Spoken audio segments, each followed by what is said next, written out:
Très heureux donc d'accueillir quelqu'un que je ne vais pas présenter, mais néanmoins annoncer.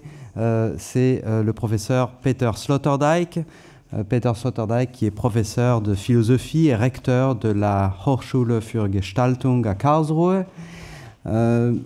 Monsieur Sloterdijk a publié tout récemment un livre que vous pouvez trouver à la librairie qui s'intitule « Des lignes et des jours ». C'est au fait un journal de pensée et sortira prochainement, très prochainement, dans les mois à venir, un livre qui s'intitule « Ma France ». Donc c'est Sloterdijk qui parle, « Ma France ». Et je lui donne la parole immédiatement pour une conférence qui s'intitulera « La politique de Heidegger ». Merci Joseph Cohen pour cette introduction chaleureuse et merci à tous les organisateurs de ce colloque de m'avoir honoré en m'invitant. La politique de Heidegger, dans les réflexions qui suivent, cette formule devra être lue à trois manières différentes. Elle désigne d'abord les accès personnels de Heidegger à la sphère politique, les accès dont on peut affirmer qu'ils ont effectivement été acquis à très grande distance, pour ne pas dire depuis les antipodes, raison pour laquelle il faut parler ici d'un rapprochement, d'un géant maladroit et d'un mandarin allemand à la dimension profane des conflits entre les peuples et les idées. Il faut ensuite écrire sous le même titre le positionnement de Heidegger dans un scénario de philosophie de l'histoire qui recelait les conditions de la candidature du philosophe à une fonction relevant de la politique des idées. Et pour finir, la politique de Heidegger doit aussi dessiner les interventions plutôt épisodiques du penseur sur la scène de la politique des idées dans les années 30, et la démission amère et arrogante de l'office qu'il avait échoué à remplir. Conformément à cet usage actuel, le concept de politique est par conséquent interprété de manière polysémique et à plusieurs niveaux, puisqu'il englobe, outre la signification pratique et courante, la dimension programmatique pour toucher enfin le domaine que l'on a de bonnes raisons de qualifier de métaphysique et de métapolitique. La politique de Heidegger, cela désigne donc dans un premier temps la participation d'un jeune intellectuel de l'époque, suivant la Première Guerre mondiale, d'un homme marqué par le vieux catholicisme, le milieu rural et l'université, à un grand événement de l'histoire des mentalités pour lequel je propose l'expression « l'apocalypse du réel ». Il ne fait aucun doute que cet événement avait débuté bien avant 1918. On pourrait par exemple montrer qu'il devient aigu après la mort de Hegel, lorsque dans la querelle autour de l'héritage du maître, une gauche métaphysique prit des contours et se donna pour mission de populariser le plus haut mystère de la philosophie.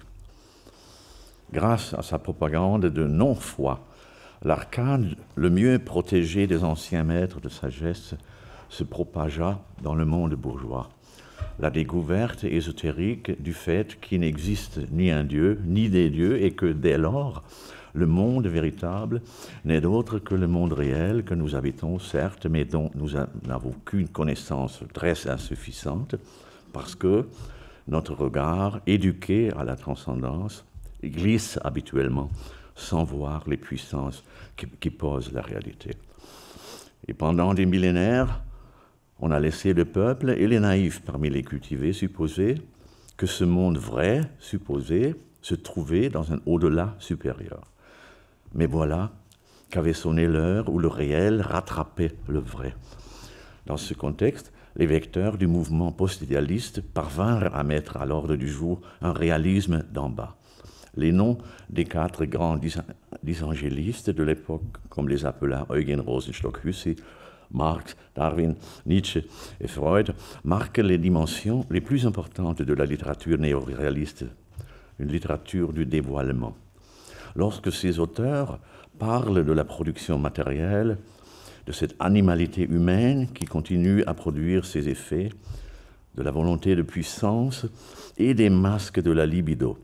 Ils éduquent l'intellect des modernes à croire en l'omnipotence et l'omniprésence d'un réel.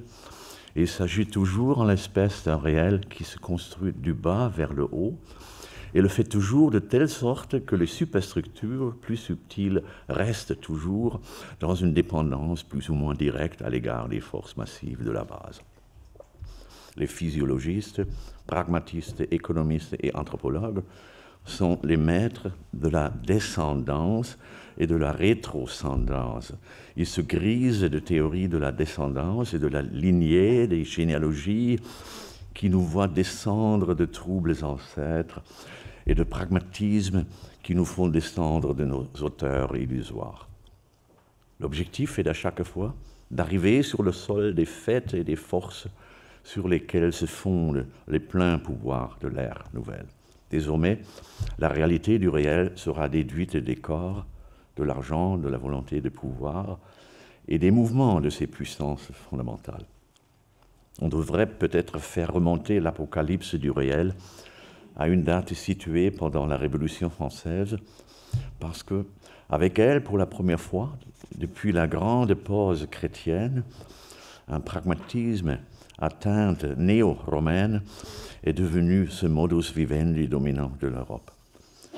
Ce centre occulte résidait dans l'ésotérisme naturaliste du marquis de Sade, selon lequel la vérité dernière sur la matière capable de plaisir se révèle exclusivement aux rares esprits libres qui deviennent des purs médias de la nature, dès lors qu'ils professent leur foi dans le crime, considéré comme la technique suprême du bonheur. Inutile d'expliquer que et pourquoi la grande majorité des nouveaux réalistes, même s'ils inscrivent l'épithète radicale sur leur drapeau, se sont tenus à l'écart de ce genre d'exacerbation.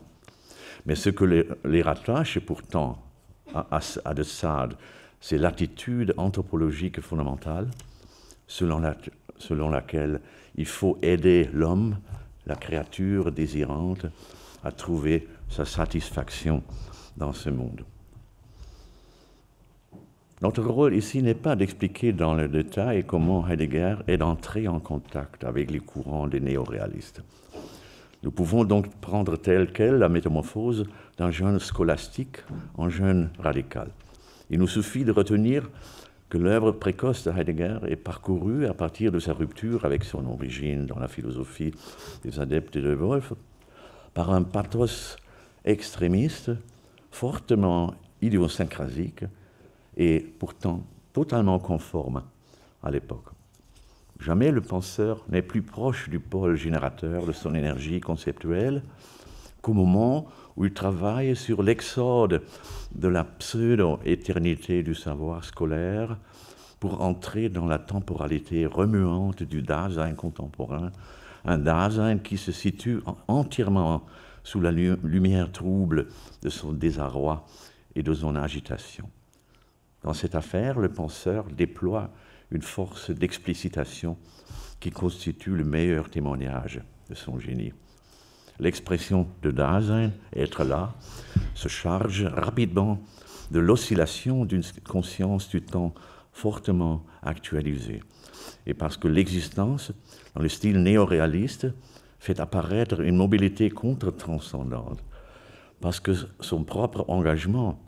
qu'avec son propre engagement, elle pratique sa déséternisation, et qu'en descendant de cette hauteur désormais déréalisée de la théorie distanciée, elle a à l'esprit son union avec le flux du présent, exprimé avec un accent léninien, sa concrétisation. Elle est poussée par son propre élan de vérité à souligner son appartenance en temps impétueux. Im Deutschen sagt man hier die reißende Zeit, von der Hölderlin gesprochen hat. Le pathos de la sortie de l'au-delà débouche sur un inquiétisme héroïque, un trait qui ne marque pas seulement la pensée heideggerienne de la phase culminante, mais constitue l'une des caractéristiques éminentes de la pratique philosophique et de la création artistique européenne entre les guerres mondiales.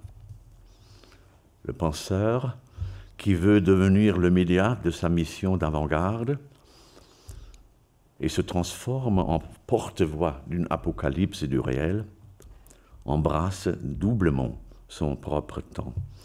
D'une part, il se dit prêt à participer aux troubles de l'époque. D'autre part, il se plonge dans l'inquiétude solitaire qui rayonne de la conscience de sa propre mortalité. L'élément singulier d'une existence s'exposant radicalement à l'agitation est ainsi marqué par deux exercices de dépossession. Le premier s'accomplit à travers la perte approuvée d'un site fixe face au temps qui passe ou en dehors de lui, puisque seule la situation où l'on s'écoule avec lui peut être admise comme mode obligatoire du réalisme actuel. Et le deuxième s'exprime dans l'acceptation par le penseur d'une ultime dépossession de soi reportée, celle que lui apportera sa propre mort. Le philosophe d'avant-garde a ainsi échangé l'attitude bourgeoise et académique du « je pense, donc je suis, et en tant que je suis, je me possède moi-même avec sûreté », contre l'attitude héroïco-artistique du « je meurs, mais pas tout de suite, et je veux faire quelque chose de mémorable dans le temps qui me reste ». Et tout comme les néoréalistes du XIXe siècle avaient fait avancer l'apocalypse du travail et de l'animalité, Heidegger, dans sa période néoréaliste tempétueuse, se distingue par son apocalypse de la temporalité existentielle, selon laquelle le sens de l'existence s'ouvre seulement, dans un premier temps, à partir de être là à la mort.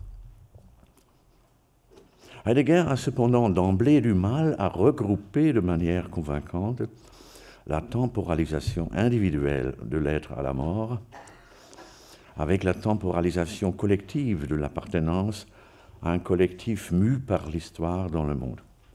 Et c'est précisément sur cette problématique que débute la série d'opérations intellectuelles que l'on peut, avec une certaine légitimité, appeler la politique de Heidegger.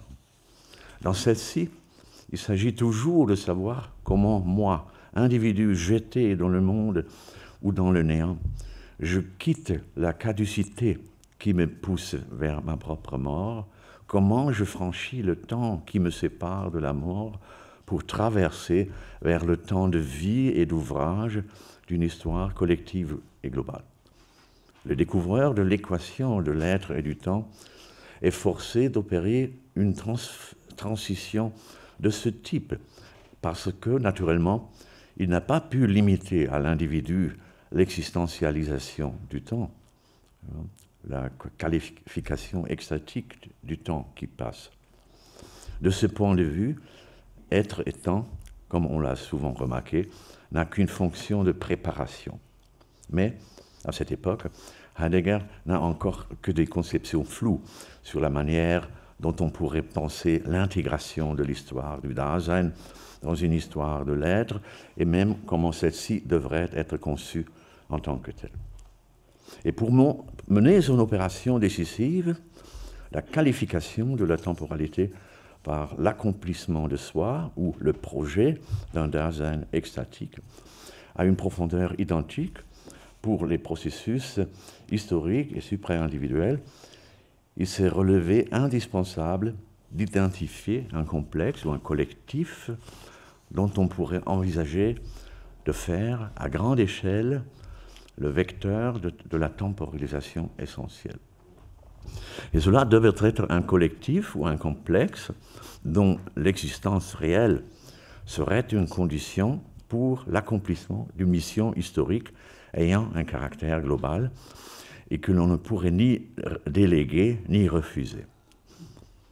À partir de ce moment, il existe dans la pensée de Heidegger, dans lequel on insérerait ultérieurement le concept de peuple, surtout le peuple allemand, dans la perspective logique, il aurait tout aussi bien pu s'agir des notions comme prolétariat ou gardien de la terre ou vrai démocrate. Par Dilthey, le pionnier de la critique de la raison historique, Heidegger savait déjà pourquoi la transition entre le temps de l'individu qui agit et qui meurt et le temps du monde ne peut pas s'opérer directement. Il n'est jamais possible que de manière indirecte, parce que si le savoir autobiographique individuel possède certes la capacité d'éclairer sa propre biographie comme un ensemble, un Zusammenhang qui se comprend lui-même, mais aucun individu ne peut en revanche vivre et raconter l'histoire du monde comme sa propre biographie. Il faudrait être l'esprit du monde en personne pour avoir une intuition de l'ensemble de l'être mu par l'histoire et de sa situation actuelle. Il s'agissait donc d'explorer un autre accès à l'intérieur de l'histoire supra-individuelle. On le sait, pour définir le vecteur de la temporalité collective, Heidegger a expérimenté successivement plusieurs positions et formulations tout à fait différentes, voire contradictoires, à commencer par le temps du recommencement et de la bascule du peuple allemand, en passant par le temps de la maturation de l'œuvre d'art, jusqu'au temps d'attente des silencieux à la campagne, en allemand dit die Stillen im Lande, qui attendent une nouvelle révélation ou un dernier Dieu, un Dieu dont l'apparition ou le passage devrait mettre un terme à la série des apocalypses vers le bas. Et à chaque fois, il s'agit pour le penseur de jeter le pont entre les deux temporalités qualitatives. Ce pont, s'il était praticable, devrait constituer une transition plausible entre la temporalité existentielle de l'individu, vouée à sa propre mort, et à l'œuvre qu'il devra créer auparavant et dont il devra assumer la responsabilité d'une part, et d'autre part la temporalité obéissante à l'être d'un collectif qui se met au service d'une vérité qu'il s'agit de réaliser ou de préserver, ou pour une œuvre formant le monde. Nous remarquerons tout de suite que cette transition a un revers ironique. L'ontologie existentielle a certes apporté une clarification inoubliable sur le point suivant. La mortalité de l'individu fonde une structure temporelle singulière qui, en tant qu'elle est existentielle, se distingue trop seule aussi bien du temps physique et cosmologique que du temps capitaliste, et cela quelles que soient les conditions de civilisation. Mais cela ne dit pas si l'on peut seulement obtenir des constats analogues pour la structure temporelle des complexes et des collectifs. Reste même entièrement ouverte la question de savoir si, dans toutes les circonstances, on peut constamment formuler d'autres missions ou mouvements historiques, ou bien si l'histoire dans son ensemble, avec les missions qu'elle a assignées, ne pourrait pas elle-même arriver à sa fin. Qui pourrait exclure que l'histoire dans son ensemble passe dans un autre état d'agrégat qui serait à son tour plus proche des temporalités cycliques de la nature, des processus de la nature et de l'économie que de la tension existentielle vers un objectif et une fin. Et si cela est vrai, nous perdrions le plus grand pôle de l'événement et la transition recherchée entre le temps individuel et le temps collectif perdrait, dans une certaine mesure, sa tête de pont sur l'autre rive. Et je voudrais développer ici l'argument selon lequel toutes les perplexités logiques et politiques de Heidegger sont effectivement liées à l'étiolement du pôle public et collectif de sa temporalité essentielle et à sa surcompensation par une pensée forcée du peuple. Heidegger savait depuis 1929 au plus tard que les gens du temps pressant ne peuvent en aucun cas être sûrs de vivre encore dans l'histoire. Et j'affirmerai que le maître de Tautenauberg, comme un peu plus tard Alexandre Kojève, avait découvert à sa manière la fin de l'histoire et du moins la possibilité actuelle de sa fin. Et je tenterai de montrer quelles mesures il a prises pour échapper aux conséquences de sa découverte. S'il a effectivement existé quelque chose comme la politique de Heidegger, c'est d'abord uniquement dans la manière dont le penseur a participé d'une manière extrêmement singulière à l'exode néoréaliste hors du syndrome métaphysique de la vieille Europe. Et si l'on songe au fait que la philosophie a depuis toujours vécu de sa prétention à dévoiler la réalité du réel, on comprend d'autant mieux pourquoi la pensée moderne a dû s'approprier cette affaire d'une manière plus explicite que jamais et se jeter plus vivement que tout autre avant elle dans sa compétition des réalismes qui se déroulait désormais publiquement. Le réalisme d'avant-garde de Heidegger, fondé sur la logique temporelle, s'est révélé plus radical d'une toute une dimension que celui de tous les autres concurrents, parce qu'avec sa vision implacable du Dasein comme être à la mort, il éleva sur un bouclier le temps, d'ordinaire banalisé et marginalisé, voire intentionnellement nié et humilié par la prise de parti en faveur de l'éternel.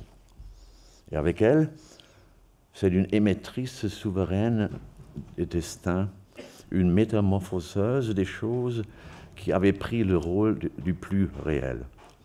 Même le temps destructeur, la furie de la disparition, apparaissait désormais d'une manière qui allait même, par son obscurité tragique, au-delà du discours hegelien sur l'histoire comme catacombe.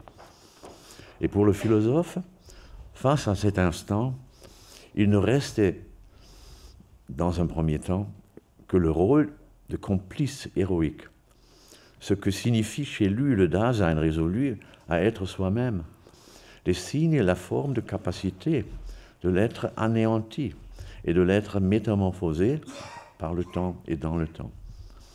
Mais comme nous l'avons dit, le temps existentialisé ne pouvait être réduit à l'écart entre le pas encore maintenant et le maintenant terminal de sa propre mort.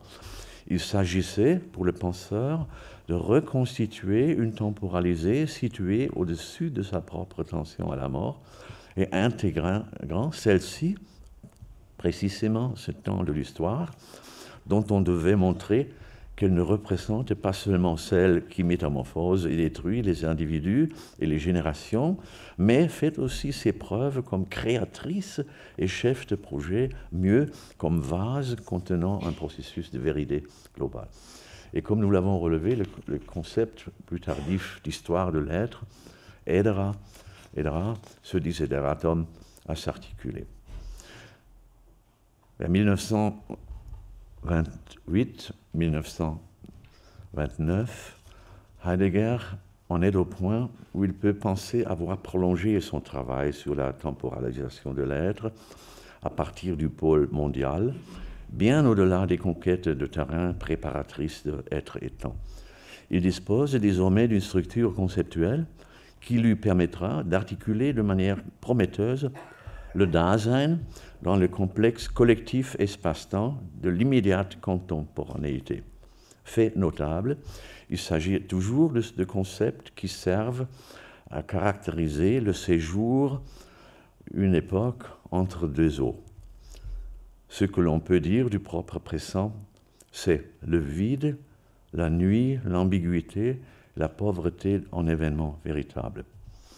Si l'on se fonde sur les formulations que Heidegger a mises au point vers la fin des années 20, et je crois que presque tout le reste de son œuvre est relativement peu signifiant par rapport à ce qu'il a fait jusqu'à l'an 29 ou 30.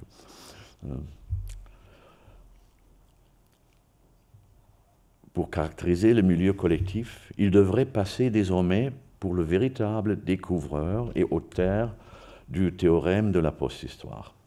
Ces descriptions de l'existence inauthentique, dans les sulfureux chapitres sur le on, dans être et temps, mais surtout les analyses de la nuit dans son cours sur les concepts fondamentaux, ne laissent aucun doute sur le point. on a affaire ici à un diagnostic de premier ordre sur l'époque. Les textes décrivent la situation existentielle des gens qui sont tombés hors de toute histoire sensée. Quand on existe aujourd'hui, enseigne le néoréaliste philosophique, on se heurte partout à la pure facticité et l'on se voit exposé dans l'atmosphère brumeuse de la mondanéité de l'étang dans son ensemble.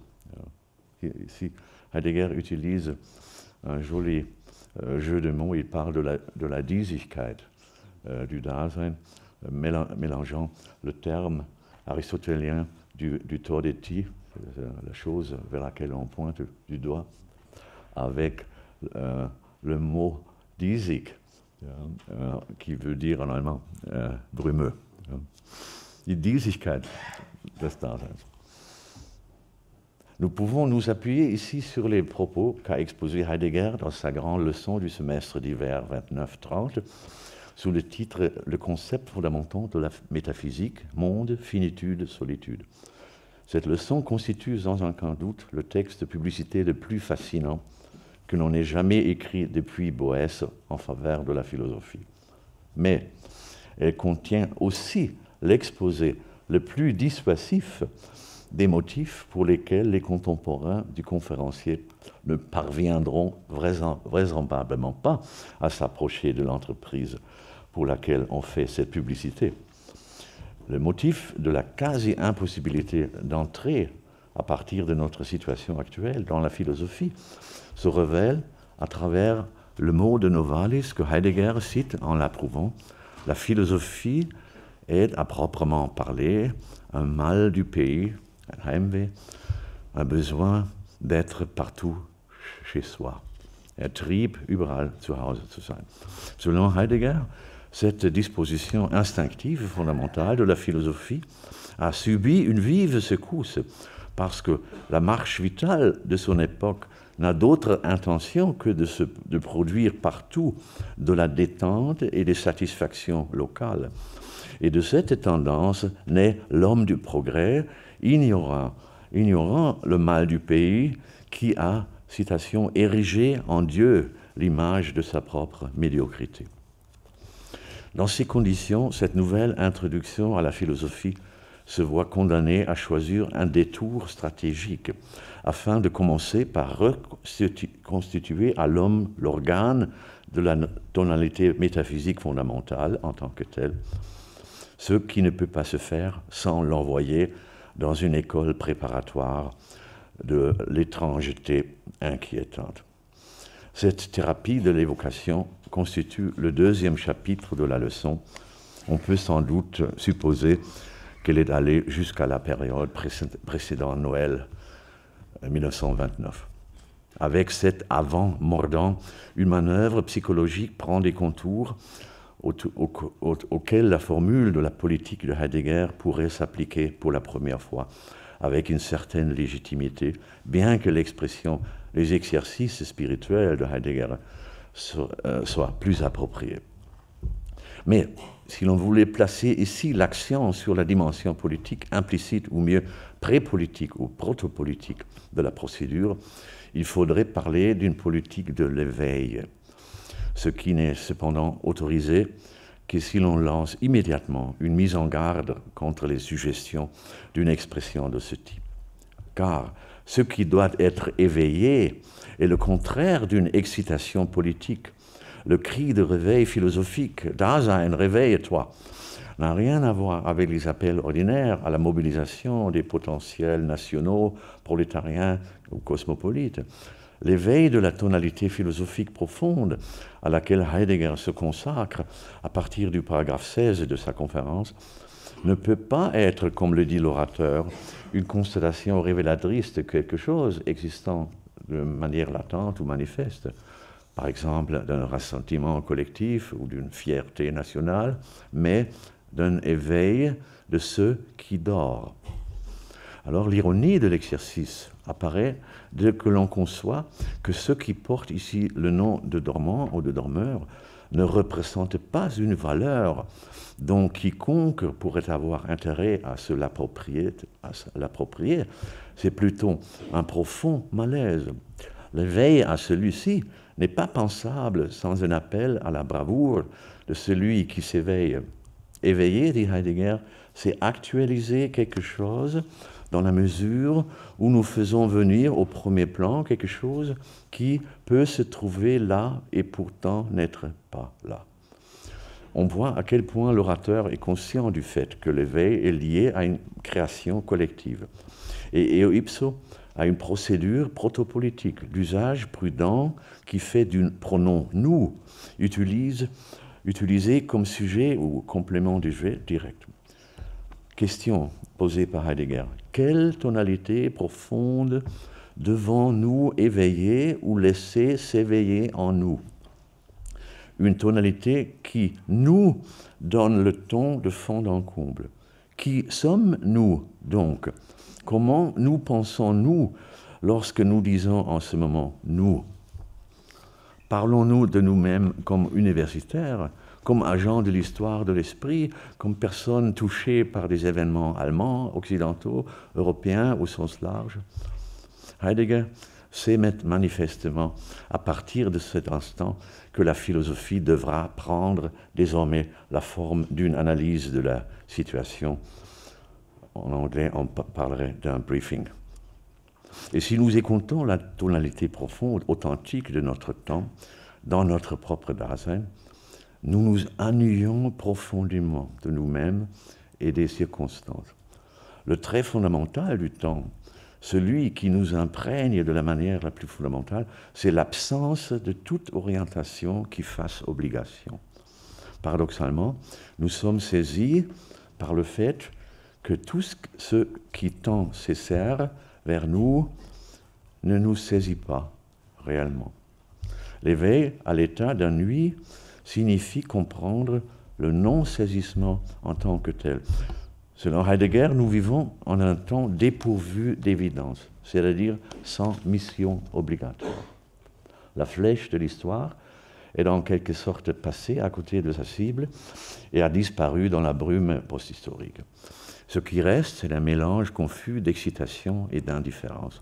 Au fond, le temps existentiel et le temps historique se sont déjà arrêtés et leur arrêt déteint sur notre humeur existentielle. On se trouve ainsi face à une définition bizarre du collectif réel de l'époque.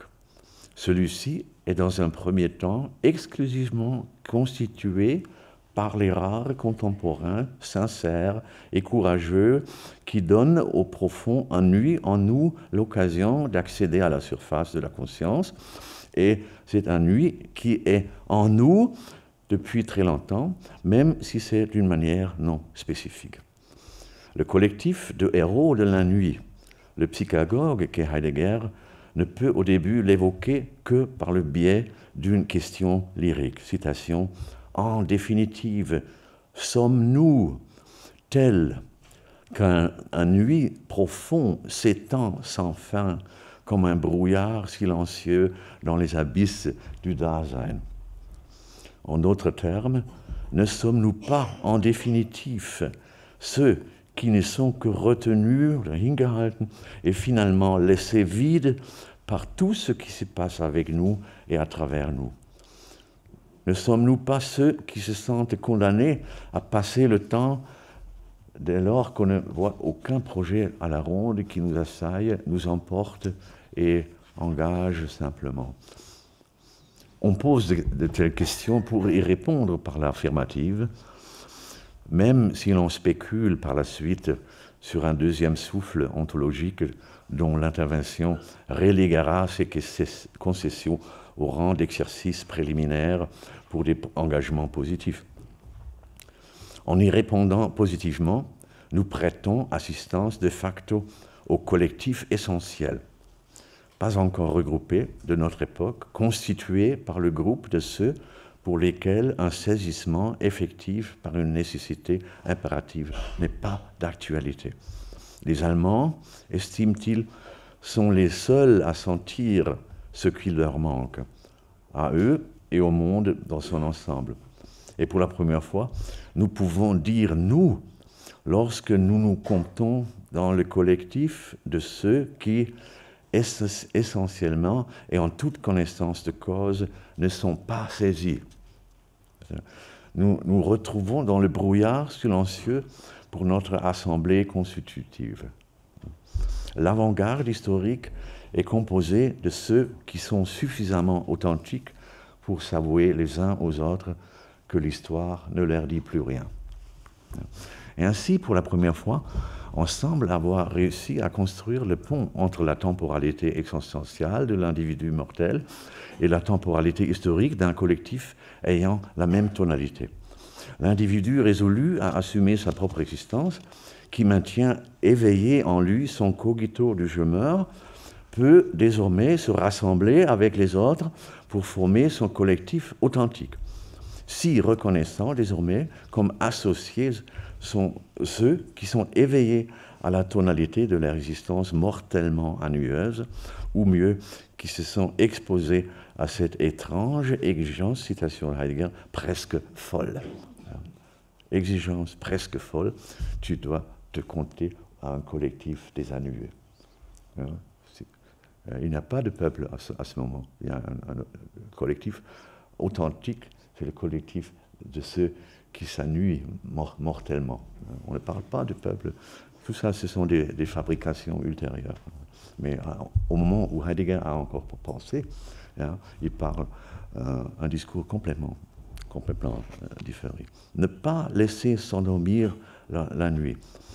Et en même temps que ce premier résultat, il faut donc constater sa bizarrerie, la commune anonyme de ceux qui, en vérité, s'ennuient profondément, constitue la forme originelle d'une chose qui, peu après, sera pour un moment en mesure de se condenser dans le nom historique national-socialisme, qui, mais dans sa version originale, était une sorte de djihadisme de la nuit. C'est-à-dire un djihad des ennuyés.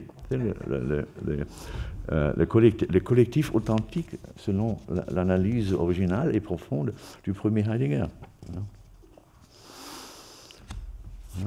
Ceux qui sont conscients de la nuit ne sont manifestement pas identiques au peuple, ni au peuple allemand, ni à n'importe quel autre, car la nuit de l'époque, telle que le dévoile Heidegger, n'a pas le format d'une tonalité nationale, mais celui d'une tonalité mondiale.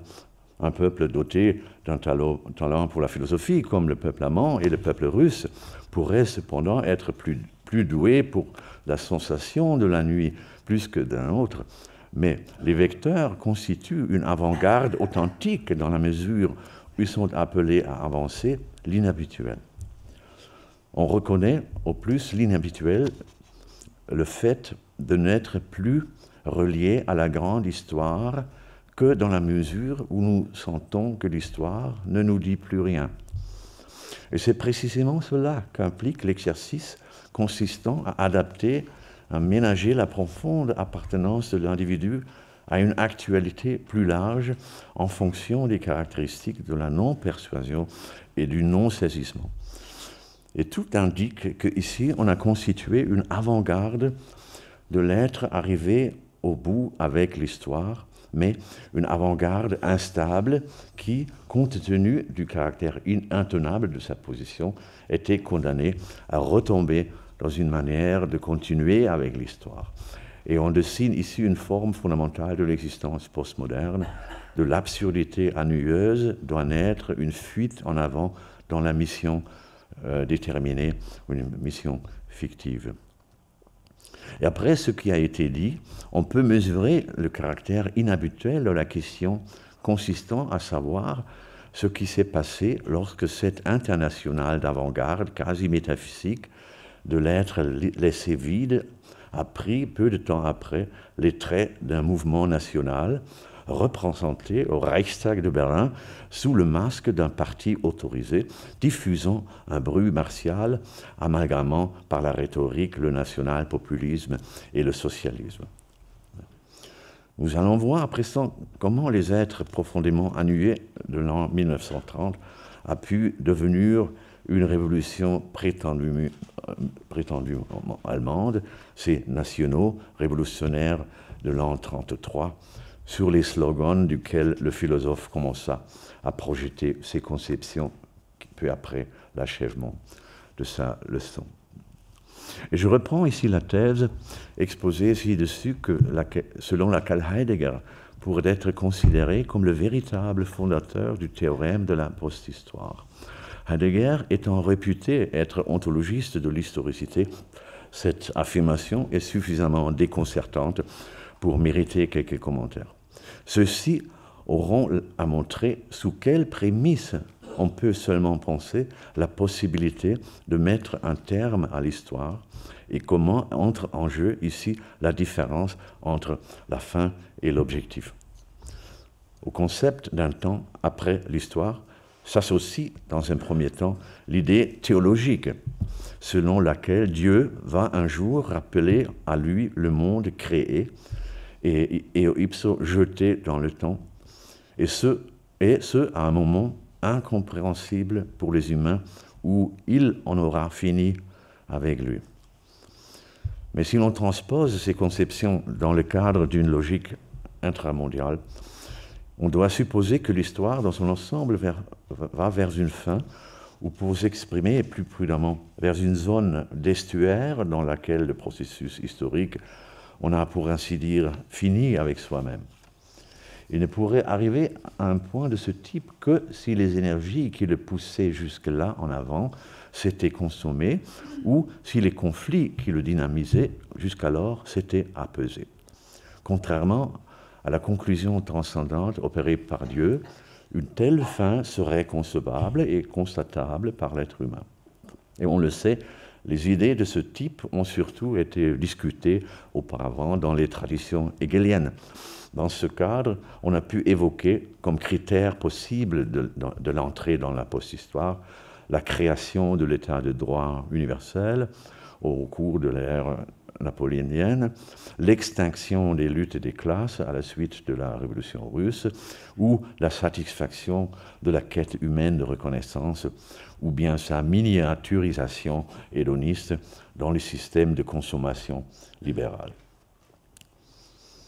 Dans le contexte de ce qui a été dit, il faut désormais rendre plausible l'idée qu'il a aussi existé un chemin non hegelien menant à la thèse de la post-histoire, bien que celle-ci ne se soit pratiquement pas exprimée jusqu'ici dans les débats sur la question.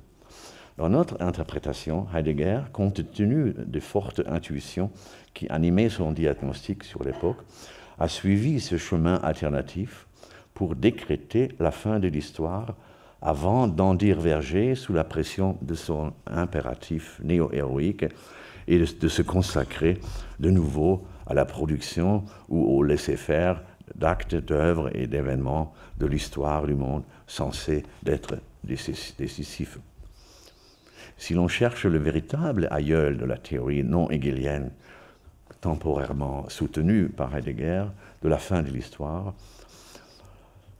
il faut citer Fyodor Dostoïevski, notamment avec son bref roman « Mémoire » écrit dans un souterrain de 1864, où l'on doit reconnaître aussi bien l'acte fondateur de la psychologie moderne du ressentiment que celui de l'affect anti-globalisation, si l'on peut se permettre d'antidater ainsi l'expression de manière anachronique. L'orateur du monologue virtuose, qui constitue la première partie du livre, un prélude amer et bizarre à l'anthropologie philosophique formulée à la première personne du singulier, est un personnage que l'on appellerait aujourd'hui de manière idiomatique un perdant de la modernisation. Il incarne une variante névrotique du dernier homme de Nietzsche, un caractère au ressort brisé qui ne peut satisfaire son exigence de respect de soi qu'en faisant le détour par la jouissance de ses humiliations. C'est l'un de ceux qui ont inventé le malheur et cligne des yeux. Il s'est installé dans ces demi-désespoir, froid et répugnant. Formule de Dostoïevski, cette situation issue qui, bien que provoquée, laisse place à une lueur d'espérance. Situation dont il se servira comme d'un barycentre pour faire sortir de ses gonds le monde des esprits de progrès. Cet auteur, dans son trou hideux, se présente comme un critique véhément du way of life occidental. Nous dirions aujourd'hui comme un adversaire de la globalisation. Dans le même temps, il se présente comme un homme du temps pressant. Il défend en tant que tel la thèse selon laquelle l'homme du XIXe siècle est moralement tenu d'être une créature sans caractère. La seule phrase qui, dans la cascade des mots qui lui succèdent, s'approche d'une conviction suivie. L'orateur éprouve la plus grande satisfaction à se comporter comme un anthropologue, fournissant la preuve que les idéologues pro-occidentaux du marché, qui donnent aujourd'hui le ton, les idéologues de la détente et de la philanthropie universalisée, avaient fait leur compte sans l'homme véritable, ou plus précisément sans sa liberté ingrate et rebelle, qui ne signifie rien d'autre que la lubie sans cesse réactivée de se mettre en opposition avec tous les ordres donnés, y compris celui du bonheur général. On trouve ici la fameuse thèse néo-cynique selon laquelle l'homme est un animal bipède et ingrat. Nietzsche a pu relever à juste titre à propos de la pièce terrible et cruelle de Dostoïevski qu'elle était la plus puissante des charges moqueuses jamais écrites contre le « connais-toi toi-même ». Par intuition claire, l'écrivain se conçoit comme une créature de la nuit, le témoin d'une existence en l'absence de conviction, de mission, d'obligation.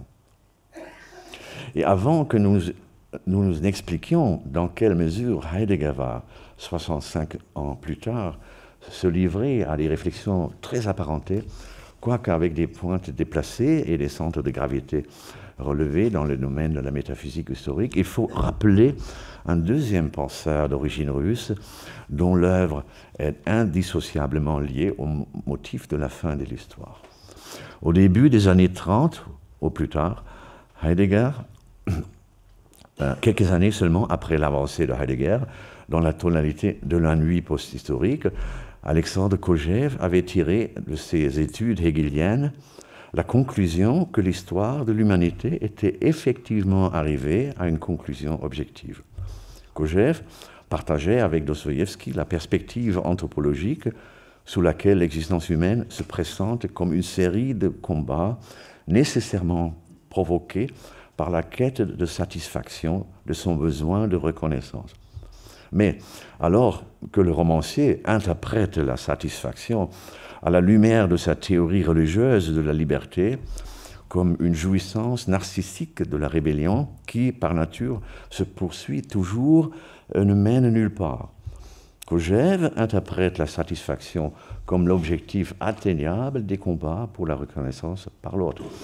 Et le concept de reconnaissance devient ici la clé politique, psychodynamique et spirituelle de l'histoire du monde, parce que la quête de reconnaissance, en tant qu'elle est refusée, constitue le motif nécessaire du prolongement des combats historiques.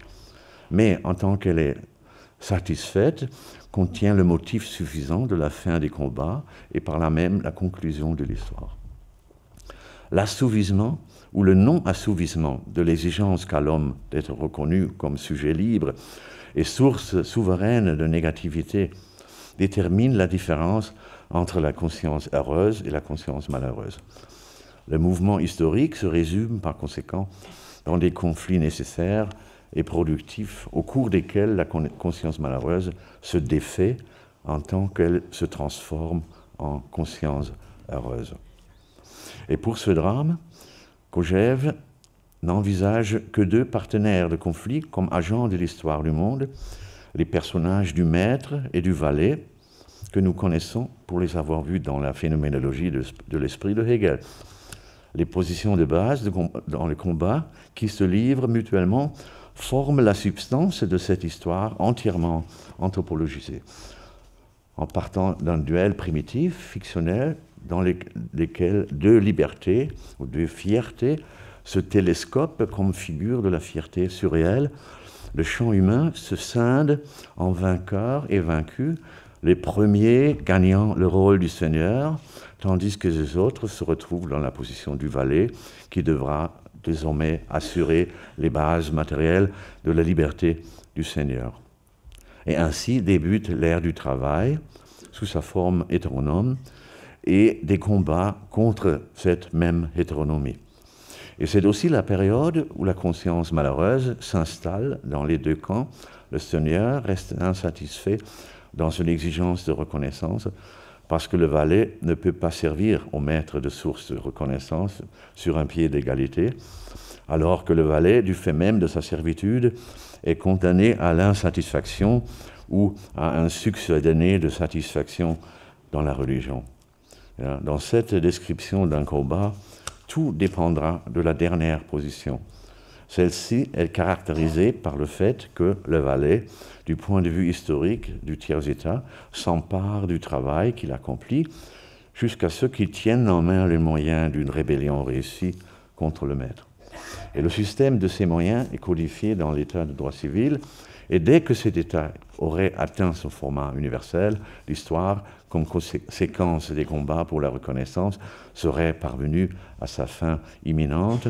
On inaugurerait une ère de la conscience satisfaite. L'expression « tutti contenti » dans le final des Noces de Figaro de Mozart et da Ponte est le premier mot de la post-histoire. Désormais, l'homme n'a plus à consommer sa liberté dans la laborieuse négation du donné, c'est-à-dire dans la recomposition de la nature par le travail, ni dans la révolte contre le maître comme exploiteur du travail en servitude. Il se constitue comme chômeur métaphysique, c'est-à-dire comme détenteur d'une force de négation qui ne trouve plus d'objet pour des agressions aux intentions tout à fait sérieuses. Il devient homo ludens, post-historique, et les contenus de la post-histoire sont ou bien joyeusement contemplatifs, ou bien joyeusement animaux, pour remplir les longs après-midi de la post-histoire. Il nous reste, hormis un travail qui ne relève plus de la servitude, il nous reste l'art, la sexualité et le non-sens. Et en citant l'arrêt de l'histoire dans la satisfaction atteinte par la conscience, le philosophe paye un prix élevé pour sa thèse joviale. Il doit accepter une ambiguïté systématique en scindant l'expression fin de l'histoire en une lecture de principe et une lecture empirique. Si l'histoire, avec les grands H, est à son terme sur le principe, que ce soit avec l'achèvement de la phénoménologie de Hegel, sous le lointain roulement des canons de la bataille d'Iéna, ou à la suite de la révolution russe et de sa consolidation violente par Staline, on n'a pas pourtant chassé du monde cette source de perplexité. L'état de droit universel et homogène se fait attendre sur la scène de la politique mondiale. L'histoire est par conséquent certes arrivée à sa fin, mais pas à son objectif.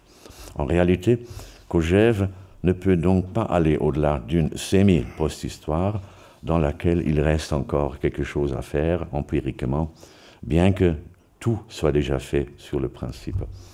Et le reflet de cette situation apparaît dans l'ironie de Kojève, avec laquelle la conscience heureuse commente les perturbations que lui cause le malheur restant du monde.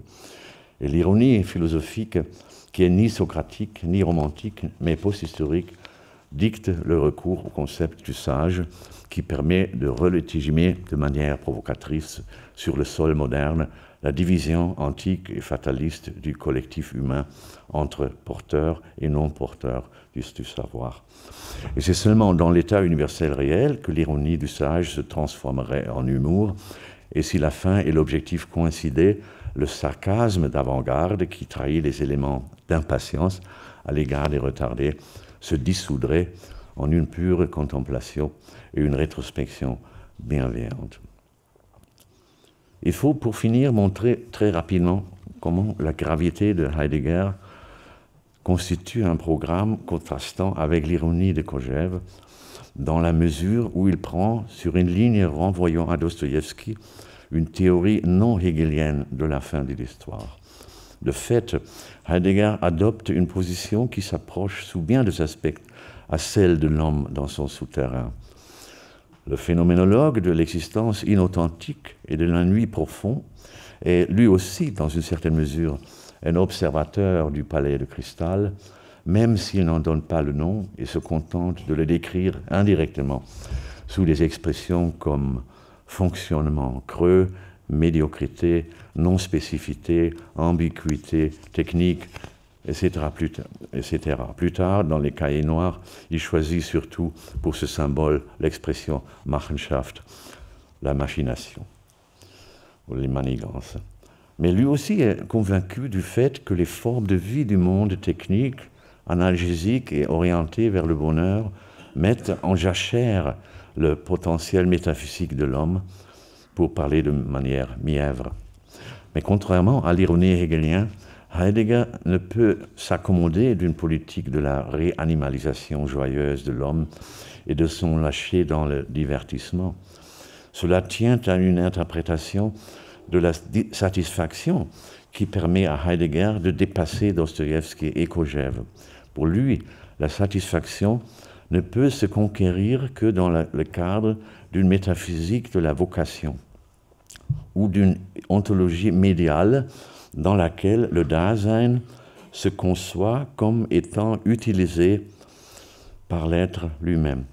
Et pour être satisfait dans le monde de Heidegger, il ne suffit ni de témoigner du caractère inépuisable de la négativité humaine, ni de se réjouir de la sagesse occidentale et vespérale. Ici, on exige que tu t'éveilles de cette situation de suivisme ontologique et que tu te transformes en un ambassadeur et une sentinelle avancée de l'être. Alors Heidegger ontologise l'avant-gardisme en rattachant la possibilité de la satisfaction à celle d'une vocation qui te permet d'être envoyé comme avant-garde de l'être dans ses propres affaires. Mais nous avons vu plus haut que l'être temporalisé a d'abord voulu plonger ceci dans un bain d'ennui. Et de là naît la bizarre figure d'une avant-garde appelée à l'avancée au cœur de la nuit, c'est-à-dire dans le plus profond, ne rien avoir à faire. Mais Heidegger ne veut pas que cela soit compris comme une oblomovisation de l'Occident. À ceux qui peuvent et veulent entendre l'être de l'an 1930, dit donc à peu près presque ceci, dans le dialecte de la nuit, « J'ai besoin de toi pour mon dernier projet en date, préparer le Dasein à arrêter son activité antérieure qui consistait à faire de l'histoire. Tu dois te consacrer entièrement à cette élite de la démission, en démasquant l'histoire comme une fuite collective en avant et en l'aidant à se retourner contre elle-même. » Donc, pour faire court, nous voulons à présent montrer comment Heidegger a repris cette mission codée et s'est en partie trompé dans son déchiffrage. Il a été victime d'un malentendu parce qu'il avait manifestement à l'oreille une deuxième voix qui lui transmettait une instruction allant dans le sens contraire. Ce que nous appelons la deuxième voie est un ensemble de préoccupations anthropologiques qui concernent la métamorphose de l'être humain dans la civilisation technique.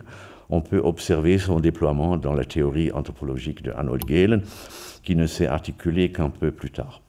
Le jeune Heidegger, et je crois que c'est le seul Heidegger qui devrait nous intéresser, le jeune Heidegger est intégré dans un discours sur l'essence de la modernisation comme processus de décharge, ou comme on dit parfois aussi en français, exonération. En allemand, c'est die Entlastung. Il comprend avec une grande présence d'esprit que la décharge, la Entlastung, la exonération avancée sape les fondements de son propre métier, la philosophie comme vocation métaphysique. Si la philosophie peut signifier le besoin d'être partout chez soi, la manière dont ce besoin est actuellement orienté vers d'autres directions est pourtant évidente, en le satisfaisant par les moyens relevant de l'éducation, du tourisme et de l'informatique. Cette pulsion quitte du temps de Heidegger comme aujourd'hui, quitte le lit creusé par le fleuve de la philosophie et s'infiltre dans les institutions et les activités d'assistance moderne au Dasein. Ce que l'on a appelé la globalisation, dont le discours mondial est marqué depuis des décennies, ne constitue de ce point de vue que le mode le plus actuel de la déviation non philosophique du besoin d'être partout chez soi. l'homme du temps présent montre, selon cette analyse, une tendance à se décharger aussi de la métaphysique et de la réflexion sur soi-même dans le contexte de l'être. Et c'est précisément cette tendance que Heidegger ne peut en aucune manière regarder sans formuler un programme de résistance. Et la deuxième voie qu'il perçoit exige qu'il associe la cause de la philosophie à la cause du chargement, ou plutôt comme la décharge est déjà un fait accompli, avec la cause du chargement réitéré en allemand, der Wiederbelastung. Der Ernst des Lebens ist die Wiederbelastung nach der Entlassung.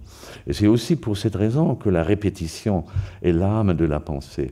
Elle aide ceux qui réfléchissent à faire face à la cause toujours identique et toujours pesant, toujours le même poids de la pensée sans soulagement fallacieux. Et j'affirme que la recharge constitue le noyau de ce que l'on peut désigner comme la politique de Heidegger. On ne peut rendre justice à l'évocation de la nuit dans les leçons du concept fondamental de la métaphysique que si on la conçoit comme un élément d'un processus de remise en charge. Si on convoque le collectif nouveau de l'avant-garde, ce n'est pas pour s'annuer jusqu'à la fin des temps en tenant le rôle de l'élite du vide, mais pour prouver qu'aujourd'hui encore, il reste des gens qui ne se facilitent pas la tâche, bien que la plupart le fassent.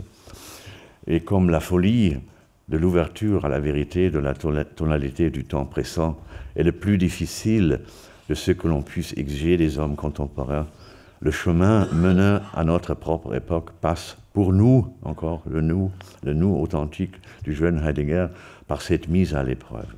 Et l'être a d'abord besoin de nous comme Dasein, comme étant là, désireux de porter le poids de l'absence d'évidence et de saisissement.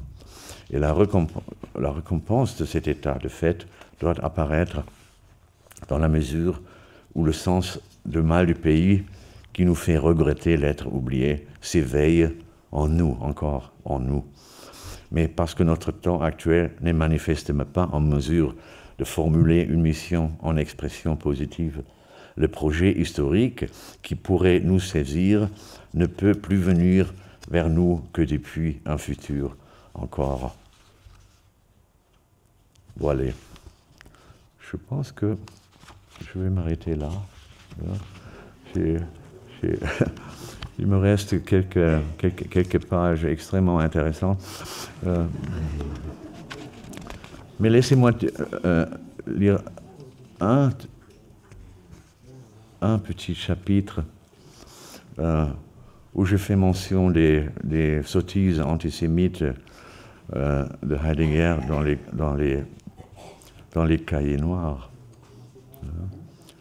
S'il n'y a jamais eu un peuple chargé de la mission d'animer ou de réanimer l'histoire en tant qu'accomplissement de la vérité sur terre, ce serait bien sûr les Juifs. Et tout ce qu'a produit le Heidegger tardif témoignait de sa tentative de transformer le privilège juif en un privilège allemand et plus tard en un privilège des méditateurs. Et après la Seconde Guerre mondiale, la nation allemande n'a pas suivi cette indication. Elle a reconnu face au monde entier sa faute à l'égard du judaïsme. Et la relation de Heidegger avec le judaïsme est donc d'une insondable ironie. Il reproche au peuple qui avait fondé l'histoire d'être partiellement responsable de son achèvement. Mais toute son œuvre tardive est marquée par une profonde imprégnation juive, dans cette mesure que la vertu juive est transposée en une vertu philosophique pour pouvoir attendre l'arrivée de la vérité.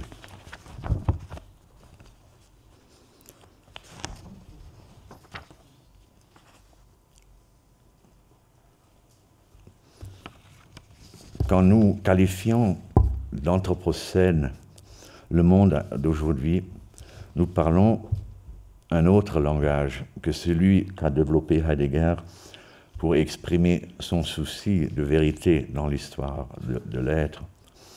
Mais au fond, les soucis anthropocénique des hommes actuels obéissent à ce même impératif auquel Heidegger, à l'époque où il pensait encore, tentait de se conformer lorsqu'il s'interrogeait sur ce qui signifie la pensée ou ce qui nous donne l'impératif penser. Merci pour votre attention.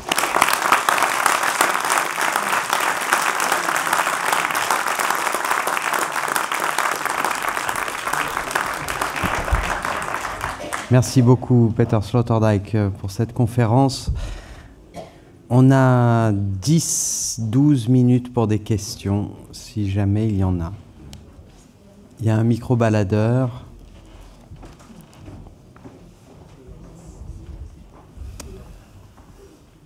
Madame Dolores-Lyotard. Aucune question, mais simplement une formule. Le premier film d'Alain Resnais sur la Shoah s'est appelé « Nuit et brouillard ». Wie soll ich das verstehen?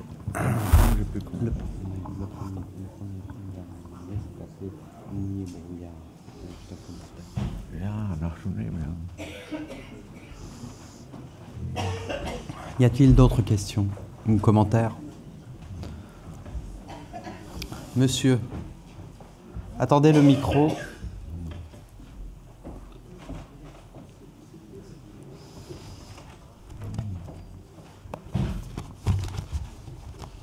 Merci beaucoup pour votre exposé très polysémique. Je voudrais m'arrêter sur quelque chose que je pensais être un détail, mais comme vous êtes revenu à la fin de votre exposé sur ces détails, justement, ce n'en était pas un, la Heimweh. Est-ce que ce n'est pas, vous avez, au début de votre exposé, pris bien soin de nous rappeler que Heidegger était un paysan catholique du Schwarzwald, donc tout à fait sensible au Heimweh, qui est né, la nostalgie est née dans ces environs-là, en Suisse. Mais est-ce que ce n'est pas justement ce qu'il reproche à ce qu'il appelle le internationales Judentum d'être insensible au Heimweh? Vous avez dit que le Heimweh était ou n'était pas justement le Trieb, überall zu Hause zu sein. Est-ce que ce n'est pas justement ce qu'il reproche à l'internationale juive d'être partout chez elle? Et est-ce que ce n'est pas là justement ce qu'il appelle la Entwurzelung? Die Entwurzelung. Die Rasselung. Oui. Ist dieses Heimweh nicht genau das, was er den Juden vorwirft, kein Heimweh zu haben, nicht fähig zu sein, Heimweh zu empfinden, weil sie eben überall, ich zitiere Heidegger, weil sie eben überall zu Hause sind und weil das genau die Entwurzelung ist und dass er die einzige Verwurzelung, die der Jude hat, ist in seiner Machenschaft und in seiner Rechenschaft, in seinem das, was er, dass er gut rechnen kann. Ne? Ich zitiere Heidegger. Mais comme reproche, c'est quand même bizarre parce que c'était quand même le peuple juif qui a inventé une salutation pleine de Heimweh l'année prochaine à Jérusalem. Donc, à vrai dire, tout ce discours du déracinement et de la Machenschaft, etc., ne m'impressionne pas du tout. Hein, parce que le XXe siècle a été définitivement été le siècle où triomphait l'échange des marchandises, la mobilisation absolue des capitaux, des idées, des informations. La mobilité est partout. Et au contraire, aujourd'hui, on assiste à la naissance d'un deuxième sentiment pour la patrie, un deuxième geste de retour. Et à ma connaissance, c'était les Juifs de New York, hein, qui avaient les plus belles maisons de vacances dans les Adirondacks, hein, à 2 heures de voiture de New York. C'est-à-dire, ils savaient très bien où et comment on peut se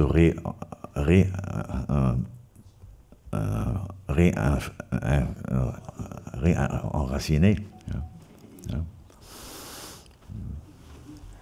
Monsieur, ce sera la dernière question. Oui, comme je travaille... Attendez le micro. Comme je travaille sur un philosophe cynique, Hipparchia, est-ce que vous pourriez expliquer la formule que vous avez prêtée à Diogène, que l'homme est un animal bipède et ingrat? Vous avez cité cette formule, si j'ai bien compris. Oui, je cite cette phrase aussi souvent que possible. Mais c'est une citation qui présuppose 2000 ans de christianisme.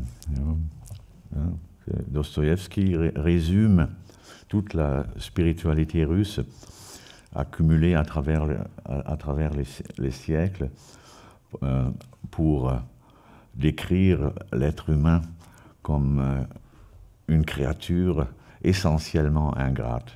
Et tout ça remonte à saint Augustin, qui a livré les fondements de l'anthropologie chrétienne, parce que les modernes, les hommes modernes comme les anciens, selon Augustin, seraient tous solidaires avec Satan, l'ange rebelle, qui tournait le dos au bon Dieu, et il se trouvait plus joli que Dieu. Le premier utilisateur d'un miroir, c'est Satan qui a introduit l'utilisation du miroir dans l'auto-perception humaine. Et ça fait seulement 100 ans, 200 ans, que les modernes savent comment les autres les voient, parce que nous sommes tous devenus dépendants du miroir. C'est d'ailleurs, dans l'histoire de la moralité, un